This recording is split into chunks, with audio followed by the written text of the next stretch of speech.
જરા કલ્પના કરો એક એવી ઇન્ડસ્ટ્રી જે રોજ 4.5 કરોડ ભારતીયોના ઘરનો ચૂલો સળગાવે છે. એક એવી ઇન્ડસ્ટ્રી જે સરકારને દર વર્ષે 19,000 કરોડ રૂપિયા ટેક્સમાં આપે છે. અને એક એવી ઇન્ડસ્ટ્રી જેની કુલ માર્કેટ સાઇઝ છે 43,000 કરોડ રૂપિયા. આ ઇન્ડસ્ટ્રી ચોકલેટ કે બિસ્કિટ કરતાં પણ 1.5 ગણી મોટી છે. અને સૌથી ચોંકાવનારી વાત એ છે કે આ કોઈ ટેક કંપની નથી, કોઈ તેલ કંપની નથી, કોઈ મોબાઈલ કંપની પણ નથી. આ ઇન્ડસ્ટ્રી છે પાન મસાલાની ઇન્ડસ્ટ્રી. જો જોવામાં આવે તો તંબાકુથી 4.5 કરોડ લોકોને નોકરી અને ભારતના જીડીપીમાં મોટું યોગદાન મળી રહ્યું છે. તો પછી તેમાં ખોટું શું છે? ખોટું છે કારણ કે જેટલા પૈસા સરકાર આ તંબાકુ કંપનીઓ પાસેથી ટેક્સમાં લે છે તેનાથી અનેક ગણા વધુ પૈસા તેના કારણે થતા કેન્સરના ઇલાજમાં ખર્ચે છે. જેમાં દર વર્ષે સરકાર 1200 કરોડ રૂપિયા ખર્ચે છે માત્ર પાન મસાલાથી થતા ડાઘને સાફ કરવા માટે. તો કેવી રીતે પાન મસાલા ગુટખા કંપની સરકારના રૂલ્સ અને નિયમોનો ભંગ કર્યા વગર તે તેમાંથી છટકબાજી કરીને લોકોને 5-10 રૂપિયામાં સ્વાસ્થ્યના ધુમાડા કાઢી રહી છે? આજે આપણે પાન મસાલા ઇન્ડસ્ટ્રી વિશે જાણીશું અને જાણીશું કે શા માટે ખોટું હોવા છતાં સરકાર તેને વિકસાવવામાં મદદ કરી રહી છે. તમે ટીવી પર તમારા મનપસંદ મૂવી સ્ટાર્સને પાન મસાલાની જાહેરાત કરતા તો જોયા જ હશે. પરંતુ જો તમે આ જાહેરાતોને જોશો તો તે પાન મસાલાની જાહેરાત નથી, પરંતુ ઇલાયચી અને માઉથ ફ્રેશનરની જાહેરાત છે. અને આ પ્રકારની જાહેરાતને એડવર્ટાઇઝિંગ કહેવામાં આવે છે. પરંતુ જો ગુટખા તંબાકુ વેચવા અને તેની જાહેરાતો બતાવવા પર પ્રતિબંધ છે તો પછી તેઓ શા માટે આડકતરી રીતે જાહેરાતો બતાવે છે? જો હું વિમલનું નામ લઉં તો તમારા મગજમાં વિમલ પાન મસાલાનો વિચાર આવશે કે વિમલ ઇલાયચીનો? ખરેખર વિમલ પાન મસાલાનો જ વિચાર આવશે. સરકારને આ ખબર હોવા છતાં પણ કોઈ પગલાં નથી લઈ રહી. તો જુઓ, 2003 પહેલા તંબાકુ અને તેના જાહેરાત કાયદેસર હતા, કોઈ પ્રોબ્લેમ ન હતી. પરંતુ વધુ જાહેરાત દેખાડવાને કારણે જે લોકોને તેની ખબર ન હતી તેઓ પણ તંબાકુનું સેવન કરવા લાગ્યા, જેનાથી ફ્રૂટ કેન્સર અને ફેફસાના કેન્સરમાં વધારો થવા લાગ્યો. ત્યારે સરકારે 2003માં COPT હેઠળ આ એડ્સ પર પ્રતિબંધ મૂક્યો અને તેને બેન કરી દીધી. પરંતુ આમાં પણ આ કંપનીઓએ લૂપહોલ શોધી લીધો સેલિબ્રિટીની જાહેરાતો દ્વારા. ઉદાહરણ તરીકે કોકા-કોલા તેના અંડરમાં સ્પ્રાઇટ અને ફેન્ટા આવે છે.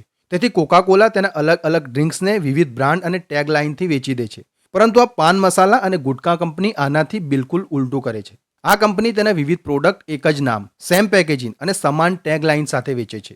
તમે અક્ષય કુમાર, શાહરૂખ ખાન, અજય દેવગનને વિમલની જાહેરાત કરતા તો જોયા જ હશે. પરંતુ સરકાર અને કંપનીના હિસાબથી તેઓ ઇલાયચી વેચી રહ્યા છે. પરંતુ જ્યારે તમે તેને દુકાન પર ખરીદવા જાઓ છો ત્યારે તમને વિમલ પાન મસાલો આપવામાં આવે છે અને સાથે એક તંબાકુનું પેકેટ પણ આપે છે, તે પણ તમારા માંગ્યા વગર. પરંતુ શું તમે ક્યારેય વિચાર્યું છે કે આ 5 થી 10 રૂપિયામાં મળવાવાળા પાન મસાલા તેને વેચનાર કંપનીને આટલા મોંઘા બોલિવૂડ એક્ટર્સ, મોંઘા સ્થળો અને હોલિવૂડના કલાકારો કેવી રીતે પરવડે છે? ભારતની તંબાકુ ઇન્ડસ્ટ્રી 43,000 કરોડ જેટલી મોટી છે. જો આપણે ભારતના ચોકલેટ ઉદ્યોગ સાથે સરખામણી કરીએ તો તેની કિંમત 16,000 કરોડ રૂપિયા છે અને બિસ્કિટ ઉદ્યોગ 32,000 કરોડ રૂપિયાનો છે. અને ભારત વિશ્વમાં તંબાકુનો બીજા નંબરનો સૌથી મોટો વપરાશકારક પણ છે. આ કંપનીઓ માટે મોટા મોટા ફિલ્મ સ્ટારથી જાહેરાતો કરાવવી એ કોઈ મોટી વાત નથી. પરંતુ શું આ ઇન્ડસ્ટ્રી, આ ઉદ્યોગ જેટલો ખોટો દેખાય છે તેટલો ખોટો છે? ઇન્ડિયા દુનિયાનો સૌથી મોટો તંબાકુ આયાતકાર અને બીજો સૌથી મોટો ઉત્પાદક દેશ છે, જે 4.5 કરોડ લોકોને રોજગાર આપે છે. દર વર્ષે તે સરકારને સારી એવી ટેક્સની રકમ આપે છે. ટેક્સનો શિક્ષણ અને ઇન્ફ્રાસ્ટ્રક્ચર માટે ઉપયોગ થાય છે. મોટાભાગે પડતો તંબાકુ ગુટખાનો ઉપયોગ મિડલ ક્લાસના લોકો કરે છે, કારણ કે તેઓ 12 થી 14 કલાક અસંગઠિત રીતે કામ કરે છે અને ગુટખા તંબાકુનું સેવન કરવાથી તેમને હિટ મળે છે અને તે સિગરેટથી પણ સસ્તું છે. ઘણી વખત મહિલાઓ પણ ગુટખા ખાય છે જેથી તેમને જલ્દી ભૂખ ન લાગે અને તે ફૂલ ફીલ કરે. તો શું સરકારે પૈસા અને રોજગાર માટે કેન્સર વેચવાનું લીગલ કરવું જોઈએ? કારણ કે સરકારને તેનાથી ટેક્સ પેટે જેટલી રકમ મળે છે તે કેન્સરના દર્દીઓની સારવારમાં અને આ પાન મસાલાના થૂકના ડાઘ સાફ કરવામાં જ વપરાઈ જાય છે. સરકાર દર વર્ષે માત્ર ગુટખાના ડાઘ દૂર કરવા માટે 1200 કરોડ રૂપિયા ખર્ચે છે. તેથી જો સરકાર ઈચ્છે તો તેને સંપૂર્ણપણે બંધ કરી શકે છે. તે તેના પર સંપૂર્ણ પ્રતિબંધ લગાવી શકે છે. અને તેના કારણે જ 2003માં COPT નિયમ બહાર પાડવામાં આવ્યો. પરંતુ તેમાં પણ છટકબાજીઓ લઈને આ કંપનીઓ આપણને મિસલીડ જાહેરાતો બતાવવા લાગી. જાહેરાતમાં ઇલાયચી બતાવવામાં આવે છે પરંતુ દુકાનમાં કોઈ ઇલાયચી મળતી નથી. ત્યારબાદ સરકારે બીજો એક કાયદો બનાવ્યો. તેમાં જો કોઈ પ્રોડક્ટ જાહેરાતમાં બતાવવામાં આવી રહી છે તો તે પ્રોડક્ટનું વેચાણ 2.5 કરોડ રૂપિયાથી પણ વધુ હોવું જોઈએ અને તેને બનાવવાની સંપત્તિ 10 કરોડ રૂપિયાથી પણ વધુ હોવી જોઈએ. પરંતુ આમાં જરા વિચાર કરો કે આટલી મોટી એટલે કે 43,000 કરોડ રૂપિયાની ઇન્ડસ્ટ્રી માટે 2.5 કરોડ રૂપિયાનું વેચાણ અને 10 કરોડ રૂપિયાની સંપત્તિ બતાવવી એ કોઈ મોટી વાત છે? અને આ જ રીતે કંપની આપણને ઝેર વેચે છે. સરકાર તેને લીગલ કરે છે અને લોકો તેને ખાય છે.